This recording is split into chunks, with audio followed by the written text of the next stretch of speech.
Привет, меня зовут Юрий. Я владелец 3 ресторанов. А еще я много путешествую, ищу интересные истории в еде и рассказываю их на этом канале. В этом кулинарном путешествии мы отправляемся на юг Бельгии в регион Валлоны, или на французский способ Арденн. Бельгия, регион Валлон, а столица региона – город Намур. Я бы сказал, городок. Маленький, симпатичный городок.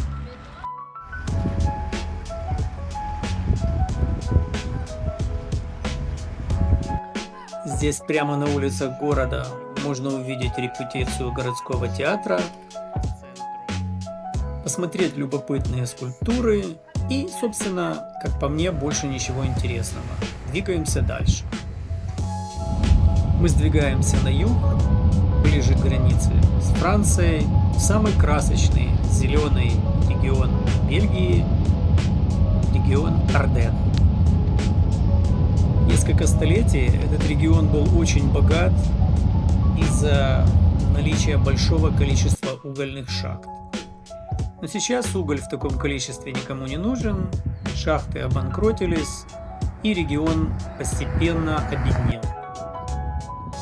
Наш путь лежит в городишко, скорее поселок Буйон. Это милый провинциальный городок с богатой традицией внимания к качественным локальным продуктам.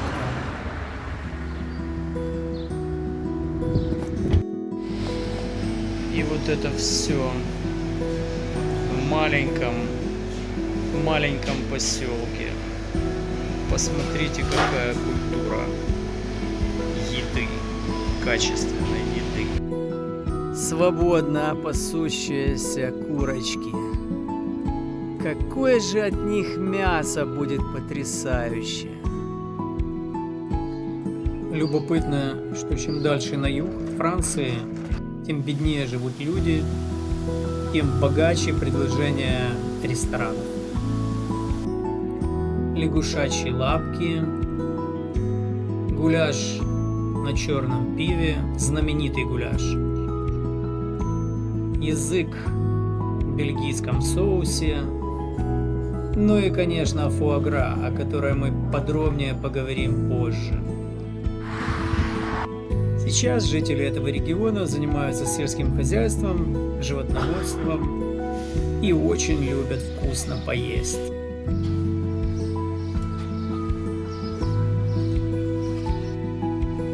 А пока же перемещаемся в городок Дюрбуй. А знаменит он тем, что это самый маленький город в мире. Здесь живет всего 10 тысяч человек. Когда гуляешь по городу, складывается впечатление, что здесь самая высокая плотность звездных ресторанов на 1 квадратный километр. Но мы хотим чего-то необычного. Что вам сказать? И во Франции приходится ехать 50, 60, а иногда и 100 километров в хороший ресторан. Но это же правило распространяется, конечно, и на Бельгию. Ресторан Le Fleur de Tim. Он расположен в маленькой деревеньке, затерянной среди зеленых лугов. На кухне Давид, в зале Оливия. Они муж и жена. Давид готовит исключительно из локальных продуктов, и каждое блюдо – это произведение искусства. Потрясающие ребята.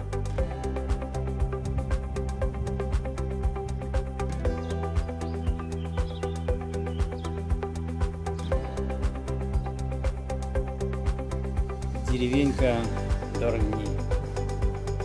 Это такой маленький рай на земле. Прямо на границе между Францией и Бельгией.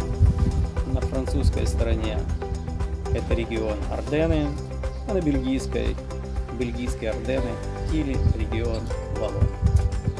Невероятно красивое место, тихое, умиротворенное, рай Красиво.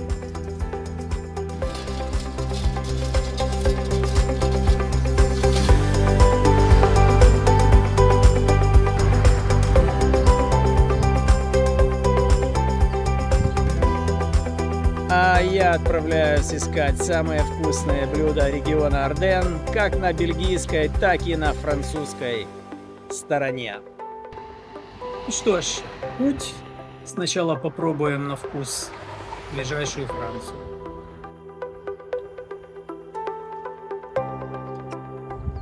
Арденны. Красивая, тихая, деревенская область. Сказать по правде, эта часть Франции внешне выглядит достаточно скромно. Пока вопрос не касается еды и продуктов. Это рай, храм любителей мяса региона Арденна. Огромный выбор свежего и сыровяленого мяса, паштетов и колбас. Ну а наше гастрономическое путешествие продолжается, и пришел черед на фуагра. 20 минут в поисках фуагры. Ехали через кучу каких-то маленьких деревень, чтобы приехать и успеть купить правильную деревенскую фуагру, которую тут во всей округе все знают. Еще 45 минут до закрытия. Все, французы отдыхают. Так, ну, чуть-чуть получше настроение. Все-таки в местном небольшом магазинчике кое-что нашел. Местный мед, фермерский йогурт, джем, пате. Так что жизнь налаживается. Знаете что? Чем буду бегать по каким-то деревням и искать качественную фуагру, я решил, что преодолею свой самый большой кулинарный страх и сделаю сам террину из фуагры. На прошлое Рождество я получил в качестве подарка такое специальное устройство для приготовления террин. Он у меня красиво уложенный, с бантиком французским, лежит, и я его еще ни разу не использовал. И вот это как раз тот случай. Попробую сделать сам террин из фуагры. Ну а вот и она, терринница, повязанная шнурком цвета французского флага, в которой мы будем готовить фуагру. Я, как обычно, заморочился и вместо коньяка и порта классического использовал ликер амаретто. И еще добавил мускатный орех. Эту комбинацию я увидел у одного французского шеф-повара, и мне она показалась очень интересной. Конечно, для первого раза я допустил пару небольших ошибок. Например, могло бы быть немного больше соли, но в целом я очень доволен. И теперь достаю свою семью, чтобы все обязательно попробовали. Если вы так же, как и я, любите готовить, приглашаю вас на свой кулинарный YouTube канал No Stress Cooking.